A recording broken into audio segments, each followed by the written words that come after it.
천천히 한 목소리로 봉독하겠습니다. 이날은 준비일이라 유대인들은 그 안식일이 큰 날이므로 그 안식일에 시체들을 십자가에 두지 아니하려 하여 빌라도에게 그의 다리를 꺾어 시체를 치워달라 하니 군인들이 가서 예수와 함께 못 박힌 첫째 사람과 또 그 다른 사람의 다리를 꺾고 예수께 이르러서는 이미 죽으신 것을 보고 다리를 꺾지 아니하고 그 중 한 군인이 창으로 옆구리를 찌르니 곧 피와 물이 나오더라.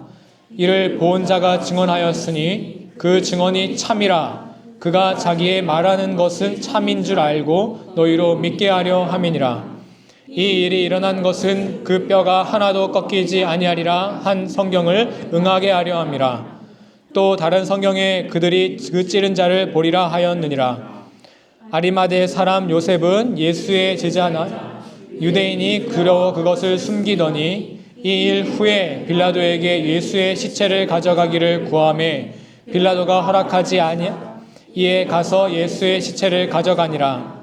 일찍이 예수께 밤이 찾아왔던 니고데모도 모략과 침향을 섞은 것을 100리트라쯤 가져온지라. 이에 예수의 시체를 가져다가 유대의 장례법대로 그 향품과 함께 세마포로 쌌더라. 아멘. 자리에 앉으시겠습니다. 우리 옆 사람을 축복해 드리겠습니다. 잘 컸네요 라고 축복해 드릴까요?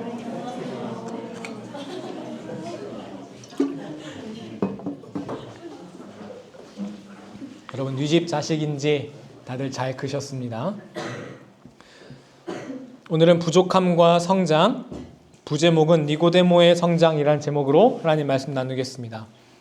우리는 모두 연약하고 부족합니다. 당연하죠? 안타까운 점은요, 나쁜 의도뿐만 아니라 부족함과 연약함이 우리로 하여금 죄를 짓게 한다는 것입니다. 그 죄가 누군가에게 상처를 주기도 하고요, 스스로를 실망시킬 때도 있습니다. 시편 103편 8절 여러분 한번 함께 읽어주시겠습니다. 여호와는 긍휼이 많으시고 내로우시며 노하기를 더디하시고 인자하심이 풍부하시도다. 네, 여호와 하나님께서는 노하기를 더디하신다고 하셨습니다. 만약 하나님께서 우리의 연약함을 무시하시고 죄값 그대로 진노하셨다면 오늘 이 자리에 살아남아 예배드릴 수 있는 분은 한 분도 안 계실 겁니다. 하지만 하나님의 인내가 부족해도 괜찮다라는 방종의 핑계가 될 수 없습니다. 어려운 말 썼는데 이해하셨죠? 하나님의 인내하심이 내가 부족해도 괜찮지, 그냥 머물러도 된다는 핑계가 될 수 없습니다. 정상 참작받기 위해 계속해서 알코올 중독에 머물러서는 안 되지 않습니까? 그 알코올 의존증이라는 연약함이 결국 그 사람을 집어삼키죠. 그러므로 정상 참작이라는 장점이 있다 하더라도 어떻게 합니까? 그 연약함을 벗어나야 하지 않겠습니까? 하나님께서 노하기를 더디하실 뿐 죄는 죄입니다. 그러므로 우리는 부족해도 괜찮다며 같은 자리에 계속 머물러 있어서는 안 됩니다. 일어나 성장해야 합니다. 오늘은요, 베드로나 바울처럼 아주 드라마틱하게 성장하진 않았지만, 매우 평범했지만 그럼에도 불구하고 매우 아름다운 성장을 보여준 인물 니고데모라는 사람에 대해서 주목해 보겠습니다. 그는 바리새인이자 유대인의 지도자였던 니고데모라는 사람입니다.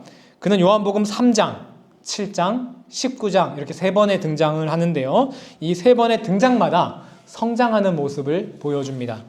첫 번째, 3장에는요, 교만과 영적인 어둠의 단계, 두 번째는 7장에서 영적 관심과 침묵의 단계, 마지막 세 번째 19장 용기와 희생의 단계로 나누어 설교해 보겠습니다.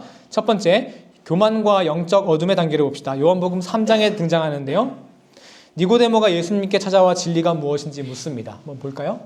이런 그림입니다. 예수님께서 거듭나야 한다 말씀하시자 사람이 어떻게 다시 태어날 수 있습니까? 어머니 뱃속에 다시 들어가야 합니까? 라고 물었던 거 여러분 아시죠? 그 장면입니다.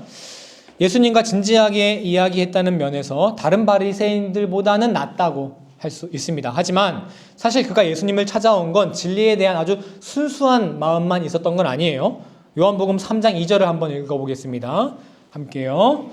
그가 밤에 예수께 와서 이르되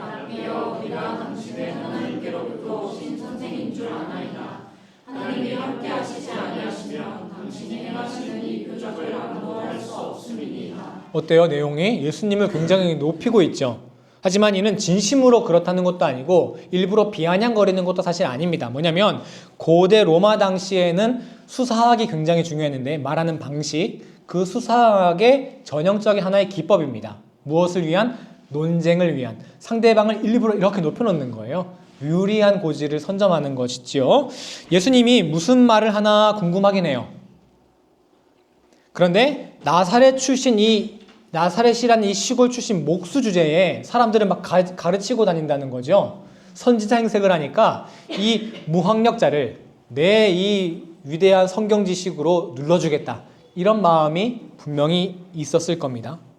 지적인 교만함의 상태라고 할 수 있습니다. 이런 신앙의 단계가 딱 바로 아내 따라 교회 온 남편의 단계라고 할 수 있습니다. 아내 따라 교회 나온 남편. 아내가 하도 열심히 다니니까 교회에서 뭐라고 하길래 가는 거야? 라고 궁금하긴 해요. 그리고 평소에 남들보다는 그래도 어느 정도 영적인 세계, 진리에 대한 갈망이 있긴 있어요. 그래서 교회 나와서 딱 팔짱 끼고 저 새파란 목사가 뭐라고 하는지 한번 드러나 보자. 근데 쉽게 나 설득 못할걸? 나는 굉장히 논리적인 사람이라고. 이런 태도, 여러분, 대한민국 모든 남편들이 다 뭐 이렇진 않겠지만요. 논쟁을 하려던 니고데모는요, 인간의 논리를 초월하는 예수님의 지혜에 압도를 당합니다. 하지만 그가 아직 진리를 완전히 깨달은 건 아니에요. 요한복음 3장 2절 다시 한번 앞부분 보여주면요, 그가 밤에 예수님께 왔다라고 하죠. 밤에. 이는 니고데모가 주위의 시선을 피해서 예수님과 한번 좀 진지하게 얘기를 나누고 싶다라는 그런 순수한 마음도 읽히지만요, 여러분, 요한복음은 상징이 더 중요하다 그랬죠. 요한복음에서 빛과 어둠의 상징이 많이 사용되는데 밤은 어둠을 상징합니다. 니고데모가 아직 영적인 어둠에 있다는 거예요. 그림 다시 보여주면 그것을 잘 표현하고 있죠. 니고데모는 어둠에서 빛으로 나아가고 있는 상태라는 뜻입니다. 하지만 우리는 여기서 너무나도 중요한 교훈을 하나 배워야 합니다. 그 동기가 어떻든 간에 의도가 순수하지 않다 하더라도 저 목사 뭐라고 하는지 한번 내가 드러나 보다 평가해 줄게, 이런 목적이라 하더라도 일단 예수님을 찾아오는 그 시작이 중요하다는 겁니다. 우리는 앞으로 니고데모의 성장 과정을 계속 보게 될 겁니다. 하지만 니고데모의 시작이 어땠습니까? 매우 미약하고 불손했죠. 하지만 아무리 순수하지 못한 이유라 하더라도 이날 니고데모가 예수님을 찾아갔기 때문에 후에 성장이 있을 수 있던 겁니다. 그러므로 여러분, 우리는 예수님께 나아가기를 주저하지 마시기 바랍니다. 각자 다 예수님께 나아가기를 주저하는 마음이 있거든요. 그러니까 내가 자꾸 힘들 때만 찾아가니까 좀 눈치 보이기도 하고요. 나 필요한 것만 구하는 것 아닐까 하고 말이죠. 하지만 괜찮습니다. 예수님은 니고데모에게 너 이런 목적으로 왔지, 너 이런 의도로 왔지, 처음 찾아온 의도를 나무라지 않으셨습니다. 목적이 무엇이든 간에 일단 예수님을 찾아오십시오. 내 동기가 순수해지지 않다 하더라도. 그러므로 여러분, 마음이 안 생겨도 교회에 나오십시오. 예수님 말씀을 들으세요. 때론 염치 없게 느껴지더라도 필요할 때마다 찾으세요. 그 찾음이, 예수님을 만남이 나를 성장시킬 것입니다. 치사하고 비겁한 게 아니라 그리스도인으로서 성장하는 첫 번째 시작입니다. 두 번째 니고데모의 성장 단계는 영적인 관심과 침묵의 단계입니다. 지난주에 이미 나누었는데요. 요한복음 7장에서 유대인들이 예수님을 죽이려고 사람을 보내지요. 하지만 예수님을 잡으러 간 사람들이 빈손으로 돌아옵니다. 빈손으로 돌아오니까 유대의 지도자들이 그들을 채근해요. 너희 나쁜 놈들아, 왜 예수님 안 잡아왔어? 라고 하니까 요한복음 7장 48절, 그들이 이렇게 혼냅니다. 읽어보겠습니다. 당국자들이나, 이 말을 쉽게 말하면, 야 이놈들아, 큰 교회 목사님들이 예수라는 사람 말 맞다고 한 적 있어? 신학 교수들이 예수가 맞다고 누가 그래? 우리가 아니라고 하면 아닌 거야 라는 거예요. 권위를 앞세우는 거죠. 그런데 여기서 그 동료 신학 교수쯤 되는 사람 중에 한 명이었던 니고데모가 등장을 합니다. 50절, 51절 이어서 읽어보겠습니다. 함께요. 그 중에 한 사람 곧 전에 예수께 왔던 니고데모가 그들에게 말하되 우리 율법은 사람의 말을 듣고 그 행한 것을 알기 전에 심판. 이전에는 밤에 몰래 찾아왔던 니고데모예요. 근데 이제는 동료들 앞에서도 예수님을 위해 변호를 시도합니다. 이는 분명한 성장입니다. 예수님을 향한 관심이 단순한 이제 호기심을 넘어선 거죠. 겸손하게 이 말씀 내가 받아야 되겠다. 이제 니고데모는 더 이상 예수님을 출신이나 학력으로 평가하지 않고 불순한 의도 없이 겸손한 마음으로 바라볼 수 있게 된 것입니다. 예수님이 무슨 말씀을 하시는지 관심이 생긴 거예요. 영적인 관심이요. 하지만 니고데모의 이런 변호에 대한 유대인의 반응이 너무나 무섭지요. 52절을 한번 읽어보겠습니다. 그들이 대답하여 이르되 너도 갈릴리에서 왔느냐? 찾아보라. 갈릴리에서는 선지자가 나지 못하느니라. 야, 너도 갈릴리 출신이야? 전혀 내용과는 상관없이 이거 제가 제 입으로 좀 말하긴 그렇지만 한국 정치 상황 보면 너 이거야? 이런 식으로 많이 말하잖아요. 그거 똑같은 거예요. 진리에 대해 관심이 없던 다른 유대인들은 니고데모의 너무나도 타당한 주장에 대해서 답하지 않습니다. 그냥 네 편, 내 편 나누어 정죄하고 터무니없는 이유로 죄인이라는 낙인을 찍으려 합니다. 너도 갈릴리에서 왔느냐? 너무나도 무서운 이 협박에 니고데모는 더 이상 말을 하지 않습니다. 니고데모의 대답이 나오지 않아요. 침묵한 겁니다. 두려운 위협에 굴종한 것이지요. 니고데모는 지금 진리에 대한 순수한 관심이 생겼어요. 겸손하게 그 말씀을 받기 시작했어요. 하지만 그 말씀이 내 삶을 변화시킬 만한 힘은 되지 않고 있다는 상태라는 거예요. 예수님 말씀대로 더 순종하고 싶지만 아직 용기가 부족한 상태라고도 할 수 있겠지요. 개인적으로는요, 오늘날 우리 기독교인들의 상태가 대부분 바로 다 이 두 번째 상태가 아닐까 싶어요. 예수님의 말씀이 맞다는 것도 알고 영적으로 내가 더 깊이 알고 싶어요. 그런데 그 말씀이 내 삶을 변화시키는 데까지 가지 못해요. 용기도 안 나고요. 3장과 7장 비교적 앞부분에 이 두 단계가 바로 등장하잖아요. 3장에서 7장까지 가는 건 쉽다는 거예요. 성장이 빠르다는 거예요. 그런데 그 다음 단계, 세 번째 단계가 언제 나오냐? 19장에 나와요. 굉장히 텀이 길죠? 7장에서 침묵했던 이 니고데모는 예수님이 십자가 재판을 받는 그 순간에도 침묵을 합니다. 니고데모는 그때 반대 의견을 낼 수 있는, 투표를 할 수 있는 위치였거든요. 그만큼 두 번째에서 세 번째 성장이 어렵다는 겁니다. 하지만 더 중요한 사실은요, 7장에서 그치지 않고 너무나 길었지만 성경에는 분명히 세 번째 단계가 있다는 것입니다. 어떤 메시지입니까? 누구나 다 두 번째 단계에 머물고 있어요. 워낙 기니까 다 두 번째 단계처럼 보여요. 그렇다고 해서 두 번째 단계에 머물러도 된다는 거 아니라, 머물러도 괜찮다는 게, 말이 꼬이네. 머물러도 괜찮은가? 안 괜찮다는 겁니다. 우리는 반드시 니고데모가 앞으로 보여줄 세 번째 단계까지 성장을 해야 합니다. 이게 우리의 신앙의 기본 자세가 되어야 합니다. 세 번째 단계는 용기와 헌신의 단계입니다. 희생의 단계입니다. 요한복음 19장 38절에서 39절에서 보여주는데요. 여러분 함께 읽어보겠습니다. 함께요. 아리마대 사람 요셉은 예수의 제자이나 빌라도에게 예수의 시체 가져가기를 구하매 빌라도가 허락하는지라 이에 가서 예수의 시체를 가져가니라. 일찍이 예수께 밤에 찾아왔던 니고데모도 모략과 침향 섞은 것을 100리트라쯤 가지고 온지라. 니고데모가 예수님께서 운명하신 그 예수님의 시신을 수습하는 장면입니다. 그림이 이렇게 있는데요. 여기 가운데에서 예수님을 딱 들고 있는 사람이 아리마대 사람 출신 요셉이고요. 여기에 슬픈 표정을 짓고 있는 사람이 니고데모입니다. 니고데모가 이렇게 예수님의 시신을 수습하는 걸 우리는 단순한 존경심 정도로 보아서는 안 됩니다. 사실 이때 예수님의 시신을 수습해야 할 사람들이 누구예요? 책임 있는 사람들이? 제자들이죠. 그런데 이때 제자들 어디 있었습니까? 다 도망갔죠. 그 말 기억하시죠? 너도 갈릴리 사람이냐? 조금이라도 엮이면 이거 그냥 인생 끝나는 거예요. 그런데 그곳에 니고데모가 나타났습니다. 아리마대 사람 요셉과 함께 예수님의 시신을 수습했습니다. 예수님의 시신에 발라드릴 모략 100리트라, 오늘날로 환산하면 34kg, 기름 34kg을 가지고 와서죠. 여기서 우리는 온전한 그리스도인으로 성장한 니고데모를 볼 수 있습니다.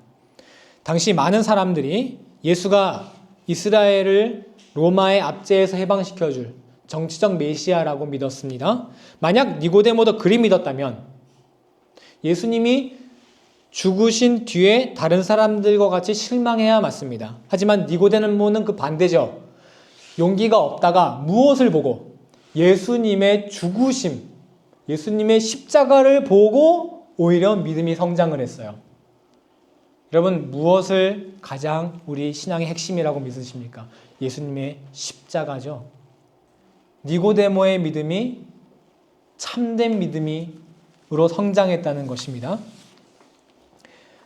두 번째 단계에 오래 머물러 있던 니고데모를 성장시킨 건 결국 예수님의 십자가였습니다. 여러분, 다른 건 몰라도 예수님의 십자가 사랑만이 우리를 성장시킨다는 것을 우리가 깨달아야 합니다. 니고데모가 가지고 간 이 기름, 모략의 양도 따로 의미가 있습니다.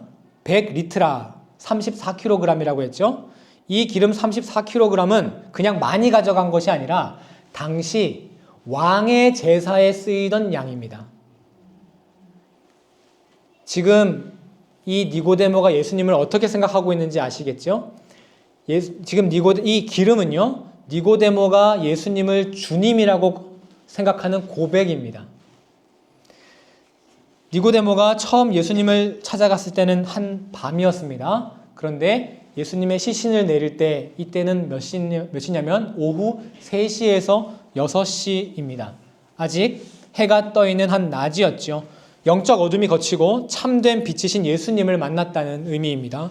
중요한 건 참된 믿음이 니고데모로 하여금 변화하고 성장할 수 있는 용기를 주었다는 것입니다. 니고데모가 예수님의 시신을 수습했을 때 여러분 주변 분위기가 어땠을까요? 사람들이 엄청 수근수근 됐겠죠. 야, 저 니고데모가 저 죄인을 시신을 수습한다. 기름 34kg 가져왔다더라. 이는 니고데모 자신이 속해 있던 인너서클에서 쫓겨난다는 것을 의미합니다. 단순히 쫓겨나는 것이 아니라 재산, 권력 다 포기해야 되죠. 나아가 예수님처럼 조롱과 핍박을 받게 되는 인생을 살아야 할 것입니다. 신약의 외경 중에 니고데모 복음서라는 것도 있습니다. 이 사람 이름을 딴 거예요. 거기 보면 니고데모는 유대 사회에서 쫓겨난 뒤에 베드로에게 세례를 받습니다. 그리고 복음을 전하다가 순교를 당합니다. 이 모든 것을 감수하고 니고데모는 예수님 앞에 나아갔던 것입니다. 예전에 그라면 또 멈칫하고 침묵했을 거예요. 사람들 수근수근 거리는 거 보고요. 하지만 이제 성장한 그는 자신의 믿음을 숨기지 않습니다. 예수님을 위해 자신을 희생할 용기가 생긴 겁니다. 그러므로 니고데모가 보여주는 신앙의 세 번째 단계는 바로 용기와 희생의 단계입니다. 오늘날 외부적으로 한국교회가 사회적 지탄을 받고 영향력을 잃어가는 것, 내부적으로는 분열과 혐오의 길을 걸어가는 것, 이 모든 것이 한국교회가 더 이상 이 세 번째 단계, 어떤 단계? 용기와 희생의 단계로 나아갈 생각조차 안 한다는 거예요. 그냥 두 번째 단계에 잘 머무르는 사람을 많이 모으는 게 목적이지.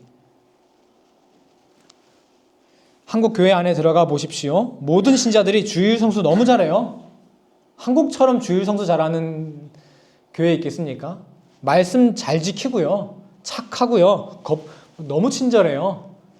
그런데 자기 유익을 위해 다들 신앙을 합니다. 그러니 내가 희생해야 하는 상황이 오면 싸우고 분열하는 것이죠. 신앙생활도 자기 유익을 위하는 거라는 2단계에 머무는 신앙이 너무나 당연해져 있습니다. 이게 우리 교회의 지금 비극입니다. 그런데 니고데모가 보여준 마지막 세 번째 성장 단계를 보십시오. 니고데모가 자기 유익을 위해 십자가 앞으로 나아갔습니까? 자기의 유익을 해치면서 예수님 앞에 나아갔죠. 여러분, 오늘 앞에 초가 보여주듯 대강절의 첫 번째 주일입니다. 대강절은 성탄절, 예수님의 오심을 기다리는 절기죠. 기다림의 절기입니다. 그런데 이 기다림은요, 그냥 막연한 기다림이 아니라 성장이 포함되어 있는 기다림입니다. 왜 기다려야 하냐? 성장해야 하는 과정이 필요하니까요. 다가오는 2026년은 우리 교회가 성장하는 게 아닙니다, 여러분. 더 이상 교회가 성장이 아니라 교회 안에 교인이 성장하는 한 해가 되어야 합니다. 민주주의에서 시민은 그 수준에 딱 맞는 지도자를 갖게 된다라는 말이 있죠. 근데 저는 요즘 이런 생각이 듭니다. 기독교인은요, 교인은요, 그 교인들 수준에 딱 맞는 교회를 갖게 되어 있습니다. 나 한 사람 한 사람이 성장하지 않으면 좋은 교회를 가질 수 없습니다. 저는 그동안 대형교회 욕만 했거든요. 그런데 요즘 들어서 야, 그래도 대단한 면이 있구나라는 생각을 하게 돼요. 뭐냐면 성도 한 사람 한 사람의 성숙도가 받쳐주지 않으면요, 아무리 외부적 요인으로 교회가 막 양적으로 성장해도 금방 무너져 내리더라고요. 분열하고요, 싸우고요. 근데 교회가 그렇게 큰데도 무너지지 않고 유지가 된다는 거, 뭐 문제는 있겠지만 그 안에 그것을 뒷받침할 만한 성숙한 교인들이 있다는 거라는 거죠. 그러므로 2026년은 교회 성장의 해가 아니라 나 한 사람 한 사람이 성장하는 한 해가 되어야 합니다. 그러면 좋은 교회는 자동으로 따라오는 거죠. 성장하는 좋은 교회에 다니려 하지 마시고 내가 성장하는 교회에 다니도록 하십시오. 그리하여 우리 2026년 우리 교회 비전은 더 이상 지체할 시간이 없어요. 우리가 그동안 교회에 나와서 이제 위로받고 우리가 교회에서 이제 뭐 평안함을 누렸다라고 한다면 이제는 더 이상 그것만 하고 있을 때가 아닙니다. 성장을 해야 할 때입니다. 이를 위한 우리 교회의 표어와 구체적인 실천 목표 3가지를 정했는데 다음 주에 제시를 하겠습니다. 반주를 딱 깔아주시면은, 사랑하는 여러분, 하나님께서 우리의 부족함을 이해하시고 노하기를 더디하시는 이유는 그냥 우리가 그 상태에 머물러도 좋다라는 뜻이 아닙니다. 포기하지 말고 다시 일어설 기회를 주시기 위함입니다. 나는 원래 믿음이 약해. 나는 원래 이런 식의 믿음을 갖는 사람이야. 이렇게 십자가 뒤에 숨지 마십시오. 구원받으면 되니까, 이런 식으로. 하나님은 여러분이 니고데모처럼 어둠의 밤을 지나 침묵의 시간을 뚫고 마침내 십자가 앞으로 나오기를 간절히 구하고 계십니다. 니고데모가 예수님의 찢긴 몸을 이렇게 수습했을 때 니고데모에게는 예수님의 피가 막 묻었을 거예요. 그리고 그 기름의 향기와 예수님의 피가 섞여서 전혀 새로운 향기가 나지 않았겠습니까? 그의 몸에서. 바로 그게 그리스도의 향기입니다. 예수님께서, 바울 사도가 너희는 그리스도의 향기다. 예수님의 제자가 되어 그리스도의 향기를 풍기는 사람이 되려면 이 3번째 단계까지 나아가서 예수님의 그 피가 내 몸에 적셔져야 되는 것이죠. 희생의 단계까지 가야 되는 것이죠. 니고데모처럼 시작은 미약하지만 여러분 성장합시다. 니고데모처럼 오래 걸린다 하더라도 포기하지 말고 성장합시다. 우리 함께 찬양합시다.